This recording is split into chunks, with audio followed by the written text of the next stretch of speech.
Akmenė 50 sklypą, vedant, dauginant iš galima vidutinio gyventojų skaičius apie 360 žmonių.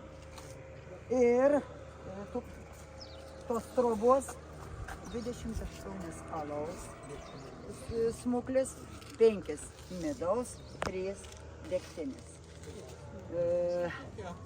Tai čia, jo, taip atrodytų, bet vienas dalykas, tas pardavinėti galėjo, savotiškai licenzijas buvo ir tada. Tai greičiausiai tas, kas turėjo alaus licenciją, turėjo ir degtinės licenciją. Ir biškai sumažėjo. Antras dalykas, tikrai neįsivaizduokiam, kad kaimyns ėjo pas kaimyną. Tai buvo turga, suvažiaudavo iš plačių apylinkių žmonės ir tada po sėkmingų sandorių galėjo eiti aplaistyti. Bet ir pas kaimyną. Ne, tai...